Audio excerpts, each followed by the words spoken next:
c'est un sujet très sensible qu'on va aborder dans ce nouveau numéro de votre magazine Minute Santé. Mais je vous rappelle que nous sommes au cœur de la commune de Matete. Tiens, regardez. Cet immeuble est le tout premier à être construit ici, dans cette commune. Et c'est ici qu'on va justement poser nos valises pour parler d'un sujet aussi très sensible. Très sensible puisqu'il s'agit de l'infertilité masculine. Et regardez juste à côté, c'est ici où on va se diriger. La clinique de Pointe-à-Pitre, c'est ici qu'on va rencontrer l'expert avec qui nous allons échanger justement autour de ce sujet, savoir pourquoi, comment ça se passe. Et ce sera dans ce nouveau numéro de votre magazine Minute Santé. Bienvenue à toutes et tous.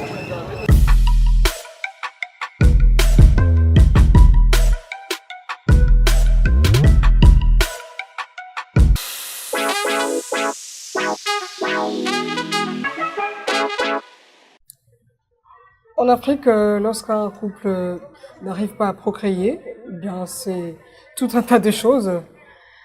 On indexe souvent la femme, on la traite de sorcière. Elle a un passé, un mauvais passé, et, dont elle subit les conséquences actuellement. Alors que le problème peut se trouver ailleurs. Qui sait si c'est un problème d'infertilité, pas féminine, mais cette fois masculine. Et c'est de ça qu'on va parler dans ce nouveau numéro de votre magazine Minute Santé. Ce sera justement avec un expert en la matière.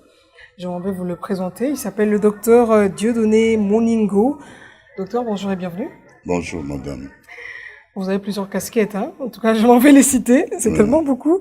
Médecin directeur de la clinique de Pointe-à-Pitre, là où nous sommes d'ailleurs. Chef de département de chirurgie aux cliniques universitaires de Kinshasa.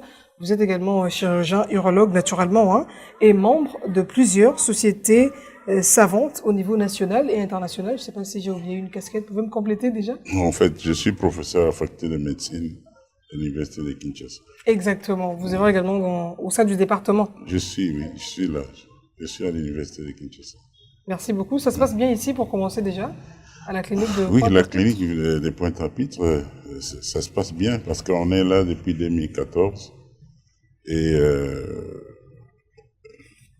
maintenant depuis 10 ans, pratiquement 10 ans, ça évolue plutôt bien. Le sujet d'aujourd'hui est vraiment sensible, docteur. C'est sensible, c'est d'autant plus sensible que généralement lorsque un homme et une femme se marient et que lorsque les bébés tardent à venir, surtout la famille des maris commence à taxer la femme. Non, vous n'avez pas la possibilité d'accoucher. On n'avait pas fini la dot. Et on dit...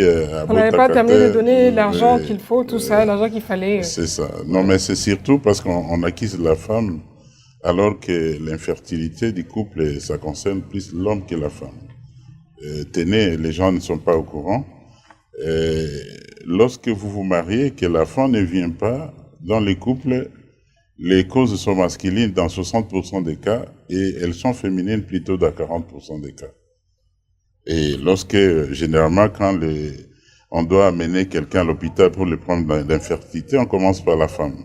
Mais en réalité, on devait commencer par l'homme.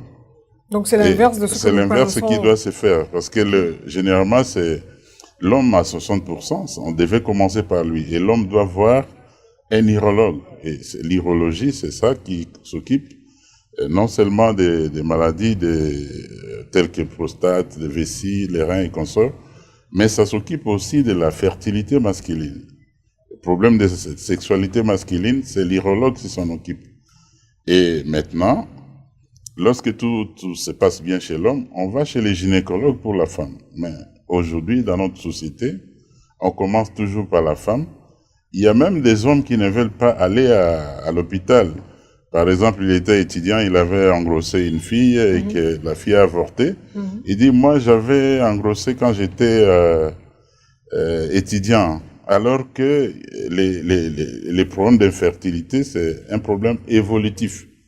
Vous pouvez avoir une maladie qui a évolué jusqu'à entamer les testicules. Et à ce moment-là, vous êtes devenu improductif. Très bien. Voilà pourquoi on doit en parler ce matin. C'est très sensible d'ailleurs. Bon, je ne dis pas que c'est sensible, mais c'est pertinent. Parce qu'il faut que la société soient informés. Hein, parce que souvent, notre société n'est pas informée. On taxe la femme de sorcière. La femme est là pour gaspiller l'argent de notre fils. Elle roule carrosse, elle voyage, elle ne nous produit pas les enfants. Mais en réalité, en grande partie, c'est l'homme qui est concerné qui est plus concerné par les problèmes d'infertilité. Et du côté de la femme, on dit que c'est la tante là qui est au village là, qui a tout compliqué parce qu'elle n'avait pas reçu d'épargne. C'est compliqué. Bon, là, les histoires des traditions, c'est difficile d'enlever dans nos mœurs africaines. Même en Occident, quand vous allez vous pénétrer leurs us et coutumes, vous allez vous rendre compte qu'ils ne sont pas trop différents de nous aussi. Ils ont de leurs croyances, mais souvent qui ne sont pas mises en exergue. Mais les nôtres sont plus mises en exergue. C'est comme ça que les gens en parlent. Très bien. On va entrer dans le vif du sujet. Oui. Infertilité masculine. C'est quoi? En fait, la définition simple, c'est que lorsque les couples se marient, et après 1 an des rapports sexuels non protégés, c'est-à-dire il n'y a pas de méthode de contraception, les couples n'arrivent pas à produire une grossesse. C'est à ce moment-là qu'on parle d'une infertilité du couple. Et chez l'homme, il y a plusieurs facteurs qui sont associés. Donc, allez-y. Oui, il y a des facteurs qui sont urologiques. Il y a des facteurs qui sont des facteurs généraux. Je vais donner les détails. Il y a des facteurs environnementaux et il y a des facteurs qui sont liés à, donc, facteurs iatrogènes, aussi les habitudes sexuelles dans les couples. Et sur les plans urologiques, les facteurs sont souvent des maladies comme nous parlons des cryptorchidis, c'est-à-dire que les testicules ne sont pas descendus dans les bourses. Les testicules sont restés suspendus dans les canaux. Or, nous devons savoir que les bon Dieu a créé les testicules en les protégeant avec plusieurs enveloppes comme un petit frigo.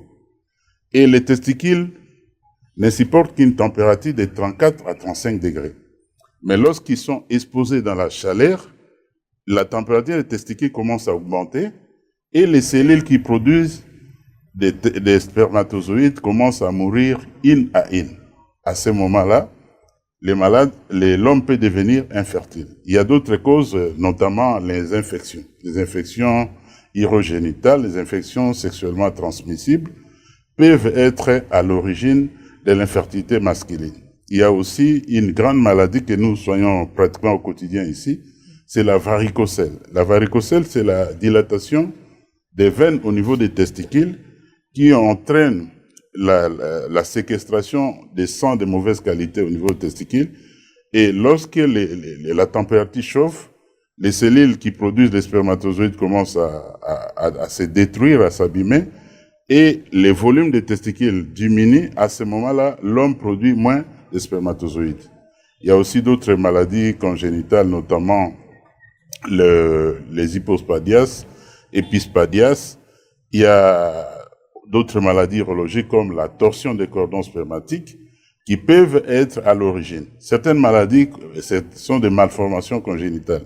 Il y a des hommes qui sont nés avec des malformations qui empêchent à ce que les spermatozoïdes traversent les chemins jusqu'à arriver au niveau de la filière génitale de la femme. Alors, les causes généraux, c'est surtout chez les diabétiques. Ceux qui sont des diabétiques, ils ont d'autres maladies comme la mucoviscidose, que je ne peux pas donner les détails ici. Ils peuvent faire l'infertilité masculine. Il y a les causes toxiques. Par exemple, ça c'est lié au facteur de l'environnement. Et ce sont des questions que nous posons souvent aux malades. Les intoxications tabagiques, les cannabis, l'alcoolisme ou l'éthylisme, tout ça ce sont des facteurs qui peuvent entraîner aussi les causes professionnelles. Les gens qui travaillent dans un environnement très chaud, par exemple, les gens qui travaillent dans des boulangeries où il y a trop de chaleur, les chauffeurs qui roulent avec les gros camions. Ils quittent Kinshasa, Matadi, il reste dans son volant. L'habillement, si l'habillement n'est pas ample, les testicules sont réchauffés et quand il fait ses va-et-vient au bout de 5 ans, il peut perdre les volumes testiculaires et devenir... Donc la chaleur là... Oui, ça abîme les cellules qui produisent les spermatozoïdes. Aussi, il y a certaines causes iatrogènes, notamment les malades qui ont les cancers et qui sont sous la chimiothérapie ou sous la radiothérapie. Ces malades-là courent les risques d'infertilité masculine. Ok. Et comment décèle-t-on la cause, en fait? Comment savoir que ça, c'est dû à ça?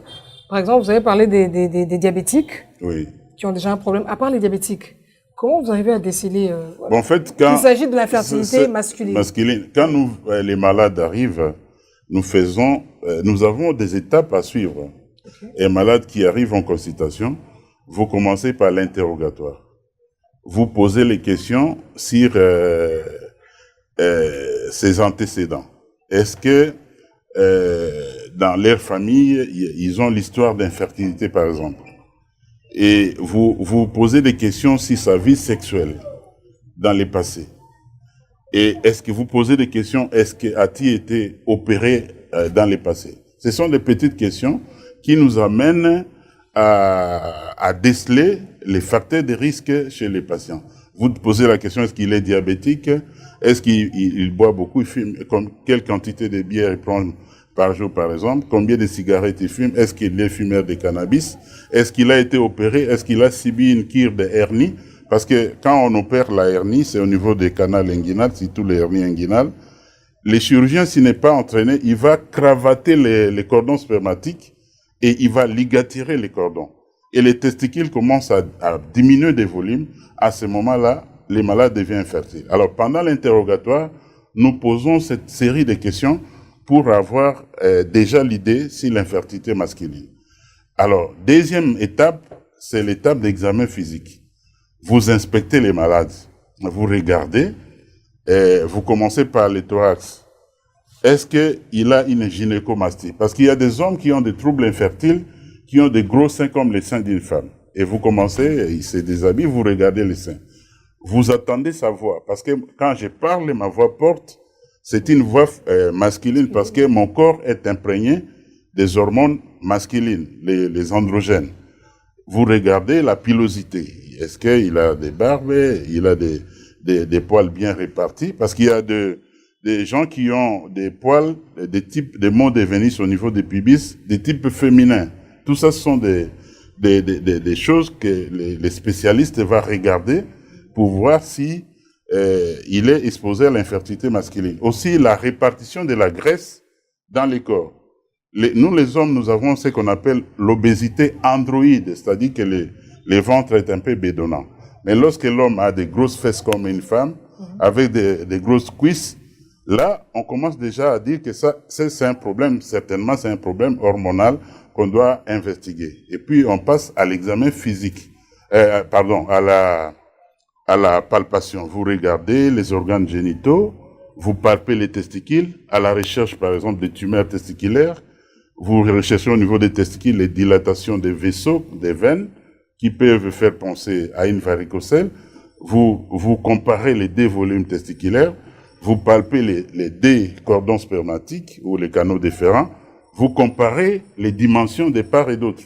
Parce que si un canal déférent est plus rétréci que l'autre, ça veut dire que celui qui est rétréci est malade. Tout ça, ce sont des acrobaties que n'importe qui ne peut pas faire. C'est un spécialiste, un expert qui doit les faire.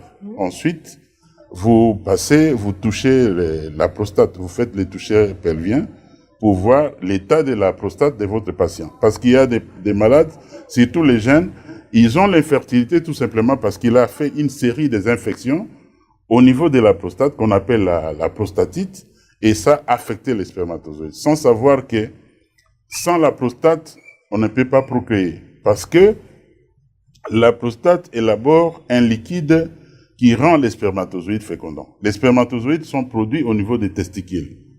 Mais ils cheminent par les voies, les canaux, qui doivent être ouverts jusqu'au niveau des vésicules séminales. Et pendant les rapports sexuels, les liquides séminales se mélangent avec les spermatozoïdes. Ce liquide est produit au niveau de la prostate. Ça se mélange avec les spermatozoïdes et ça passe chez la femme. Alors, imaginez-vous un homme qui a fait plusieurs infections sexuellement transmissibles ce liquide-là devient un liquide de mauvaise qualité, à telle enseigne que les spermatozoïdes qu'il va produire ne sont pas aussi de bonne qualité, et cela entraîne l'infertilité chez l'homme. Donc, il y a tout un tas de choses que je ne pourrais expliquer ici parce que ça demande beaucoup de temps pour le faire. On va parler des symptômes, justement. Oui. Je sens que la matière est vraiment abondante. Mais on va parler d'abord des symptômes. Oui. Comment reconnaît-on une personne, un homme, qui souffre de l'infertilité? Ben là, vous m'avez coupé parce que je vous dis qu'il y a des étapes. Des étapes, ok, oui, bon, oui. Il y a pas, avec normalement, les étapes, comme ça, vous allez normalement, sur les symptômes normalement, de l'infertilité. Oui, normalement, l'homme infertile n'a aucun symptôme. Comment normalement, ça? Il n'a pas de symptômes. C'est le couple qui va se plaindre. Et généralement, chez nous ici, les couples commencent par aller chez les gynécologues. Les gynécologues regardent la femme. Lorsqu'il dit que non, chez la femme, il n'y a rien, il fait un spermogramme. Il fait un spermogramme. Il voit que le spermogramme des maris n'est pas bon. À ce moment-là, il réfère l'homme chez nous. Ici, chez nous, les urologues. Et à ce moment-là, nous commençons ce que je viens de détailler tout à l'heure. On pose des questions, on examine les malades, on refait les spermogrammes. Lorsque nous avons, parce que normalement, l'Organisation mondiale de la santé a décrit les critères d'un bon spermogramme. Un bon spermogramme doit avoir une quantité suffisante, donc l'homme doit éjaculer 1,5 à 6 millilitres au cours d'un rapport sexuel. Et puis, pendant que vous éjaculez, la quantité par cc, donc par millilitre, doit être supérieure à 15 millions de spermatozoïdes. Et la quantité éliminée, éjaculée par éjaculat, doit être au-delà de 39 millions de spermatozoïdes. Et ensuite, la mobilité des spermatozoïdes. Vous devez, quand l'homme éjacule, il faut qu'il y ait plus de 40% de spermatozoïdes mobiles. Il faut qu'il y ait une vitalité de plus de 59% des spermatozoïdes. Et les formes, donc la morphologie des spermatozoïdes, il faut plus de 30% des spermatozoïdes de bonne morphologie. C'est à ce moment-là que nous allons définir que l'homme a un spermogramme normal.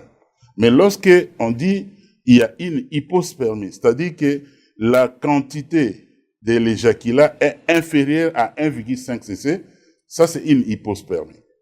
Et lorsque la mobilité est moins de 40%, on parle de la sténospermie, c'est-à-dire que les spermatozoïdes sont paresseux. Et lorsqu'ils sont trop déformés, à plus de 30%, on parle de la tératospermie. Et dans ces conditions-là, maintenant l'urologue va commencer à s'interroger quelle est la cause de ces troubles de spermogramme. Alors, mais si le spermogramme d'abord est normal, on rentre chez la femme, on demande au couple de faire les rapports sexuels. Et nous appelons ça les tests de Inner. Ils font les rapports sexuels, on recueille maintenant les spermatozoïdes avec la glaire cervicale, ça se fait aux alentours de l'ovulation chez la femme. Et on regarde si dans la glaire de la femme, les spermatozoïdes sont mobiles et ils sont vivants. Alors, lorsque les spermatozoïdes ne sont pas mobiles, ils ne sont pas vivants, on va se dire, c'est chez la femme, peut-être qu'il y a un problème de pH, pH de la glaire cervicale. C'est à ce moment-là qu'on va s'imaginer que c'est plutôt lié à la femme. Mais lorsqu'on regarde tout, donc la mobilité est normale, la qualité de la glaire est normale, à ce moment-là, on cherche d'autres causes. Mais lorsque c'est perturbé, on a une oligo, comme on dit, moins de spermatozoïdes, ou spermatozoïdes trop immobiles, à ce moment-là, on élargit les investigations pour chercher la cause. Il y en a ils ont ce qu'on appelle azospermie, c'est-à-dire, il n'y a aucun spermatozoïde dans l'éjaculat. On voit les liquides spermatiques, le liquide séminal qui est totalement vide. Là, à ce moment-là, c'est l'azospermie totale. On doit chercher la cause. Est-ce que c'est lié à la production au niveau des testicules? Si c'est lié à la production, c'est la cause, on dit la cause est périphérique. Est-ce que c'est lié à une obstruction des canaux? Donc les canaux, par exemple, les vésicules séminales, les canaux déférents, au niveau de l'épididyme, au niveau des ça, à ce moment-là, on dit c'est la cause obstructive. Et c'est obstrué, il faut doser les hormones pour savoir, l'hormone que nous dosons, c'est le FSH. Lorsqu'il est normal, c'est une azospermie qu'on appelle l'azospermie excrétoire, c'est-à-dire que c'est lié à la production au niveau des testicules. Mais lorsque le FSH est totalement effondré, l'origine est au niveau central, donc au niveau du cerveau.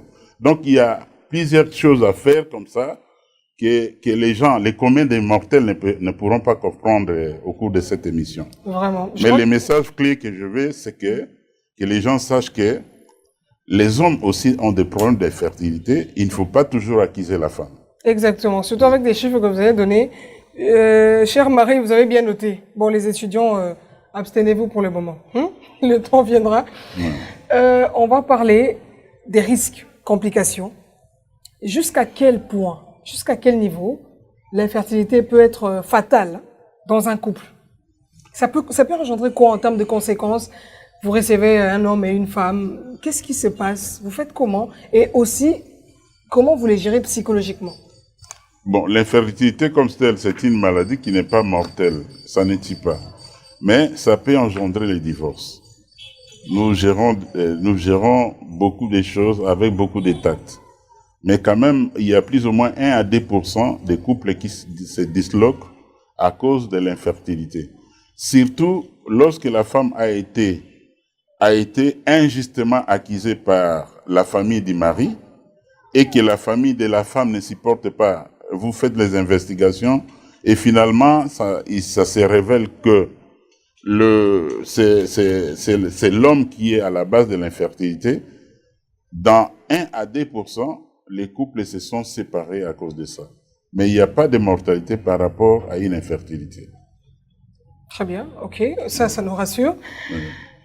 L'infertilité masculine, est-ce qu'on peut la soigner? On soigne, ce qu'on soigne, ce sont les causes qui sont soignables. Les infections, on peut soigner. Les malades qui ont des maladies comme la varicocèle au stade de débit, donc lorsque la dilatation des veines au niveau des testicules se fait tout au débit, on peut arriver à opérer les malades et à sauver ces testicules qui doivent produire des spermatozoïdes. Il y a des causes obstructives qu'on peut soigner aussi. On peut faire les anastomoses, arranger les tuyaux et puis arriver à sauver la production des spermatozoïdes. Mais il y a des causes qu'on ne peut pas soigner. Par exemple, quelqu'un dont les testicules sont totalement détruits, une atrophie totale des testicules, avec une déformation, là, on ne peut pas soigner.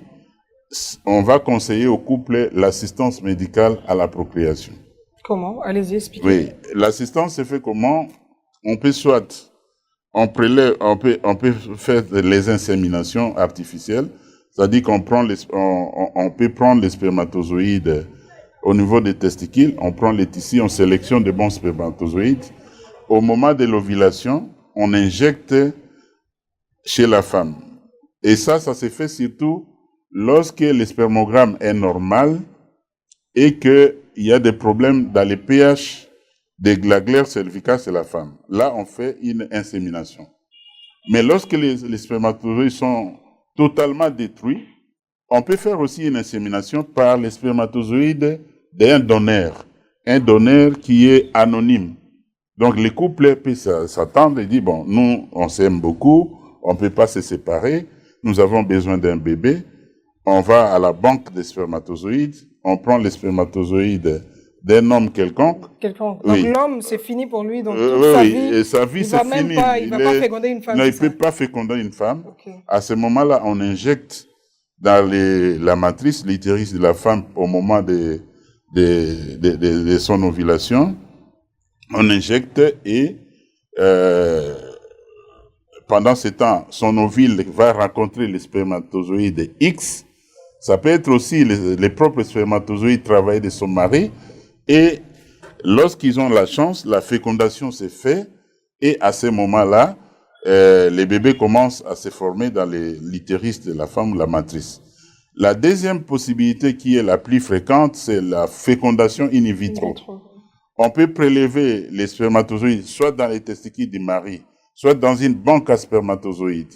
On travaille ça au laboratoire. On extrait l'ovule chez la femme et on marie les spermatozoïdes ou bien on injecte dans les cytoplasmes de l'ovule les spermatozoïdes et l'embryon commence à germer.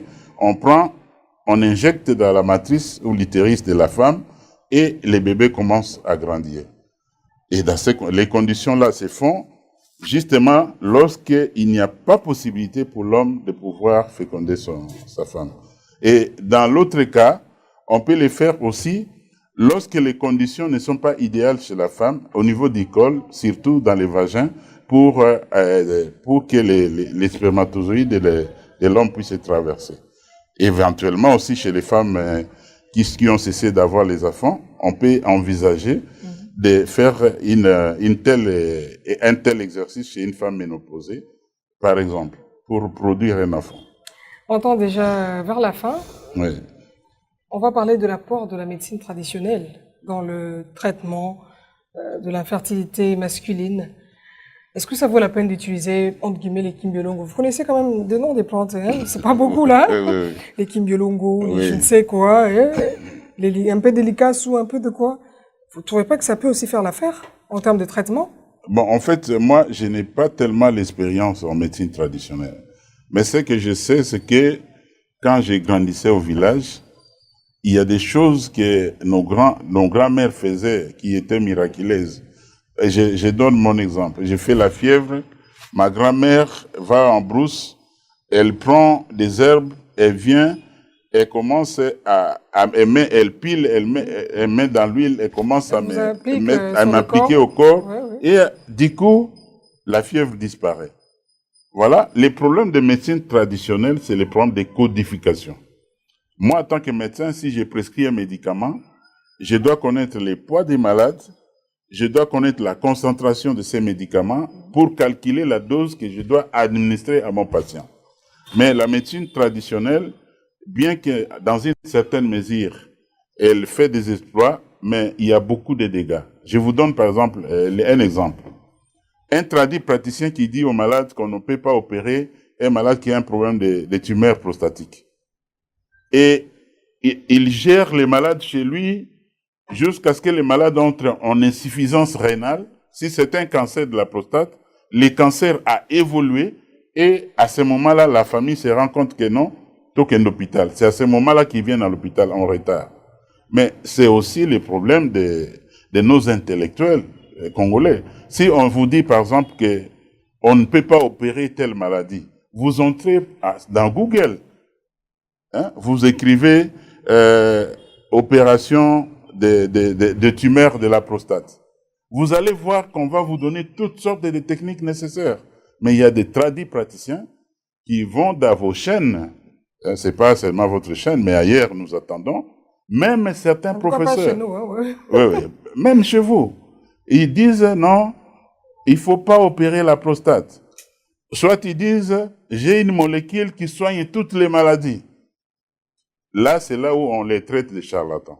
Mais moi, personnellement, je respecte les praticiens, mais cette médecine doit être canalisée. Il n'y a pas de dosage. Non, il n'y a pas de dosage. C'est ça qui pose des problèmes. Et nous ne sommes pas là pour les critiquer parce que nous ne connaissons pas la profondeur de ce qu'ils font. Voilà. Exactement. Docteur, on est vraiment à la fin. Oui. Mais on ne va pas finir sans pourtant visiter quand même des matériels, voir comment ça se passe ici chez vous. Mais d'abord, les derniers conseils. Vous avez des derniers conseils à donner? Bon, les derniers conseils à donner aux couples infertiles. La prise en charge de l'infertilité des couples se fait à deux. Et que les couples doivent savoir que si le bébé ne vient pas, la cause est liée à l'homme dans 60%. et elle est liée à la femme d'à 40%. L'homme doit voir l'urologue, la femme doit voir les gynécologues. Et généralement, il y a des concertations entre les urologues et les gynécologues. On discute ensemble. Donc voilà un peu les conseils. Mais pour dire notre clinique, peut-être que je peux dire un mot. La clinique de Pointe-à-Pitre qui est ici dans la commune de Matete, c'est une clinique qui est là depuis 2014. Nous occupons des maladies urologiques et en gros ce sont les maladies de prostate. Nous avons notre ASBEL qui s'appelle Prostate Cancer Vigilante Afrique centrale et nous on fait surtout la chirurgie mini-invasive. Les opérations que nous faisons sur la prostate, les malades ne font que 72 heures et vous n'en voyez pas, il n'y a pas de plaies, il n'y a pas de cicatrices. On entre par l'urètre, on va couper la prostate, on met la sonde. Après 3 jours, on vous retire la sonde et vous rentrez chez vous à la maison. Et en dehors de ça, nous occupons aussi de la fertilité masculine et d'autres pathologies que je ne pourrais pas dire ici. Mais en gros, c'est une clinique très modernisée qui est localisée au centre-ville de Kinshasa. Bon, docteur, on a presque fini, mais on ne va pas finir sans faire le tour des salles. On va quand même visiter, on va voir à quoi ça ressemble. Oui. D'accord, on peut y aller si vous permettez. Bon, je vous donne cette tenue avant d'accéder à certains locaux. Vous allez mettre, dès qu'on arrive à la salle d'opération. Bon, je vais essayer de mettre ça et puis... Voilà, moi aussi je mets mon bonnet.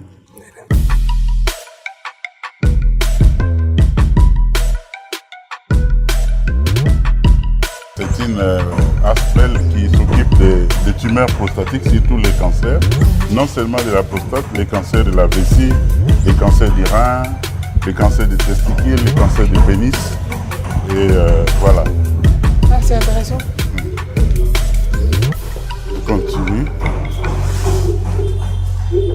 Là, c'est la réception.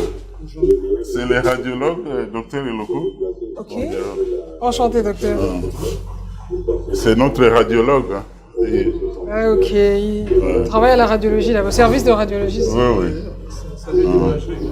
Imagerie. Imagerie, ah, oui. Okay. C'est la réception de l'hôpital. Ça, c'est notre petit laboratoire. Elle est là, la technicienne des labos. Bonjour, madame. Ça se passe bien ici, on espère. Oui, ça va. Ok. Est-ce qu'on peut avoir une idée sur ces machines qu'on voit ici? Ça, c'est notre microscope. Pour les analyses hématologiques et puis parasitologiques. Oui, ça c'est la centrifugeuse. C'est pour centrifuger les sangs. Lorsqu'on prélève les sangs, vous avez des termes compliqués en médecine, madame. Oui. Ça nous fracasse des oreilles. Ça donne deux parties, les kilos. Ok. Ça, c'est les kilos. Et puis les sérums. Parce qu'ici, nous utilisons les sérums. Ce sont nos différents tubes. Chronomètre est là. Ça, c'est pour l'hémoglobine, l'hémoglobine. Pour l'hémoglobine. Donc, c'est un peu ça. Notre frigo est là pour la conservation de réactifs. Ah, ok. C'est Il faut ça. nécessairement que ça soit gardé au frais. Hein? Oui, oui. Ça, c'est pour les prélèvements. Hein. Les seringues. Ok. Donc, côté laboratoire, examen, donc c'est Pas de problème. pas de problème. Ils peuvent venir. Oui, oui. Ok. Il n'y a que les hommes, hein, on dirait. Tout le monde. Tout le monde. Oui. Ah, ça c'est intéressant. Je pensais qu'il n'y avait que les hommes qui devaient venir. C'est intéressant. Merci beaucoup.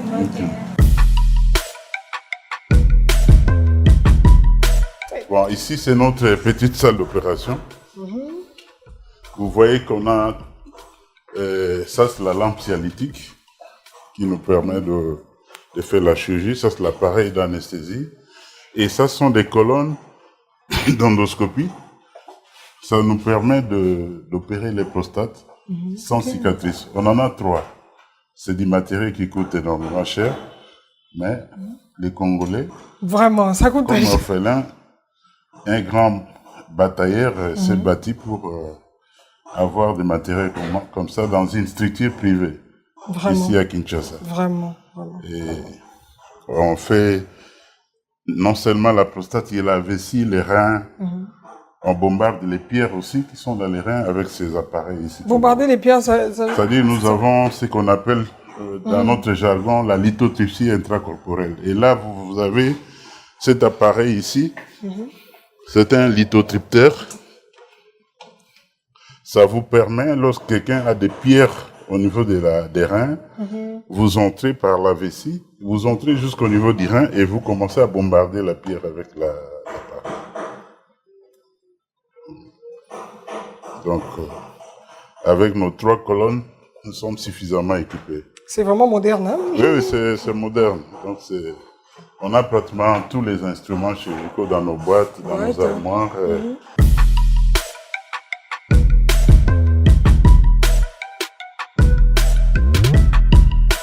Ici, c'est les bureaux de médecins, donc les spécialistes, ils viennent ici. Et on a des bureaux, des consultations. Bonjour, docteur. Je crois que le docteur Mafuta vous a réussi l'autre fois. Ça, c'est son bureau. Il fait des consultations ici avec d'autres comme le docteur Mbey et nos assistants qui viennent souvent nous épauler là. Comme je vous avais dit, les radiologues là, il est venu, il vient de finir une échographie. Là, c'est un appareil d'échographie. Ça nous permet de faire toutes sortes d'échographies. Échographie des prostates, de l'abdomen, l'écho cardiaque, on peut tout faire ici. Ah, ok. Oui. Ça, c'est intéressant, ça. Alors, il y a un deuxième appareil d'échographie, ici. Donc, celui-là est plus vieux que celui-ci. Oui, ça, c'est... Oui. Ça montre qu'il y a une multifonctionnalité ici. Oui. Donc, on s'organise comme ça, comme des petits orphelins qui se battent pour ne pas disparaître. Oui, mais tout ça, ça peut acheter une ville, hein? Quand on rassemble tous les matériels, ça peut acheter une ville quand même. C'est ça, oui. Donc, là, c'est notre appareil de radio qu'on n'a pas encore installé. On va l'installer dans une salle qui est dans un nouveau bâtiment. Et nous allons l'installer. Et ça, c'est un respirateur qu'on vient d'acheter aussi. On va créer une salle de réanimation ici. Donc, on compte avoir au moins 3 respirateurs pour créer une salle de réanimation. Et les petits appareils que vous voyez là, ça s'appelle débitmètre. Les malades, tout à l'heure, les malades venaient de pisser. Donc, quand le malade vient, il a des troubles mictionnels. Vous lui demandez de boire de l'eau avec cet appareil qu'on appelle le bladder scan. On peut scanner la vessie pleine avant, et puis ensuite, les malades viennent, ils pissent là. Quand ils pissent, ils terminent, il y a un entonnoir qu'on vient d'enlever. Vous voyez la courbe à l'ordinateur. Alors, lorsque les malades ont un trouble mictionnel, la courbe est plate. Ça veut dire que là, on doit opérer parce qu'il est obstrué. Mais lorsque la courbe a une forme de cloche, là, c'est un malade normal. On doit faire seulement le traitement médical. Et ça, c'est pour vous dire que nous, on ne traite pas, on n'opère pas tout le malade. Il faut que nous fassions les examens. Faites l'échographie de la prostate. Bien que la prostate soit grosse, vous devez faire la débimétrie et des bladder scans. Et lorsque les malades, ils viennent vous mesurer la quantité d'urine dans la vessie, ils pissent. Après avoir pissé, vous refaites, vous scannez encore la vessie. Vous mesurez le volume d'urine qui reste. Alors, lorsque les malades évacuent totalement, vous aurez une petite quantité qui va rester dans la vessie. Mais lorsque les malades pissent et qu'il y a toujours des urines dans la vessie après la miction, avec une courbe plate, c'est à ce moment-là qu'on dit que non, ici c'est un problème qui demande l'intervention chirurgicale. C'est-à-dire nous n'opérons pas tout le malade. Comme ça s'est fait, non, il faut n'a pas cela, chez nous c'est pas. Ici, c'est pratiquement le prolongement de l'université. Parce que nous faisons des recherches scientifiques à partir d'ici. Nous faisons des publications scientifiques à partir d'ici aussi. Oui. C'est génial ça. Bon, ça. Je crois qu'on a fini. On a fini, oui. Je crois qu'on a fini. Oui. D'accord. On va chuter par ici, docteur. Oui. Ça a été un réel plaisir de visiter la clinique de Pointe-à-Pitre. Oui. On a vu les matériels. C'est ça. C'est tellement moderne, sophistiqué, en tout cas. Ok, merci. Il y a de quoi rassurer voilà. La population. Rassurer la population sur la prise en charge. C'est ça. Voilà, de toutes les pathologies liées à la prostate, infertilité même masculine. C'est ça. D'accord, on va déjà chuter. Oui. Mais généralement, quand on voit ce bâtiment, quand on voit les matériels, on sent que le coût là, c'est un peu... Effectivement, élevé, bon, c'est une clinique spécialisée. Évidemment, nous sommes INASBEL. Les tarifs que nous proposons ici, généralement, ce n'est pas un tarif qu'on peut faire quand on est à Gombe ou à Limete. C'est abordable. Parce que le problème avec l'endoscopie, surtout les matériels que vous avez vus là, vous pouvez, en pleine intervention, vous perdez un optique. L'optique seule coûte 3 000 euros. Vous comprenez? Donc, lorsque vous travaillez avec complaisance, nous n'avons pas de subvention, on n'a pas une assurance ici qui va s'occuper de ça. Nous fonctionnons avec nos recettes locales. Et dans ces conditions-là, les coûts, bien qu'ils soient abordables, c'est quand même assez élevé par rapport aux avoirs de notre population. Mais vous rassurez quand même que les personnes qui entreront ici sortiront, voilà. Non, mais de toutes les façons, avec c'est-à-dire que c'est comme on dit en médecine, comme en amour, ni jamais ni toujours. Okay. Notre métier à nous, c'est un métier à risque. Nous ne disons pas que les gens ne meurent pas. Dans les hôpitaux, les gens meurent toujours. Mais chez nous, le taux de mortalité est très faible. Très faible. De Une prise en charge vraiment de 1 à 2%. Chaque année, nous perdons plus ou moins 1 à 2% des patients. C'est surtout les patients qui ont des problèmes de comorbidité. C'est-à-dire, on vient l'opérer pour la prostate, il a un problème cardiaque et problème d'infection. Nous faisons tout pour juguler tout ça avant l'opération. Mais comme toujours, le taux de mortalité n'est pas zéro. Il y a quand même des mortalités. Donc, mais nous assurons des services de qualité. Services de qualité, ça c'est ce qu'on retient surtout. Vous pouvez donner l'adresse et puis votre contact. Nous sommes à la clinique de Pointe-à-Pitre, qui se trouve dans la commune de Matete, quartier Kinzazi, numéro 11D. Et nous faisons les consultations chaque jour. La clinique est ouverte 24 heures sur 24 heures. Et tu donnes les contacts de la clinique. Tu peux donner les numéros de la clinique. Elle peut donner, allez-y. Oui, donne les numéros de la clinique. Attendez un instant, s'il vous plaît. Il faudrait qu'on vous entende très bien. Allez-y. Non, je vais toucher pour vous. 082 042 48 06. Les numéros de la clinique des Pointe-à-Pitre. Merci beaucoup, docteur. Mais je pense que mon numéro, mes contacts seront obtenus à travers les gens qui viennent. Ils doivent appeler la réception, comme Exactement. on vient de donner les numéros. Parce que imaginez tous les poids que j'ai commencé à recevoir des appels de gauche à droite, ce ne serait pas l'idéal. L'idéal, c'est que les malades s'adressent à la réception, ils prennent les rendez-vous et ils seront reçus par les médecins. Très bien, merci docteur. Ça a été un réel plaisir d'échanger avec vous. Merci. Docteur Dieudonné, merci beaucoup. Je vous remercie. On a fini pour ce nouveau numéro de votre magazine Minute Santé. Prochain rendez-vous dans les tout prochains jours. Avec le même plaisir, restez branchés sur la radio, télévision numérique. Au revoir.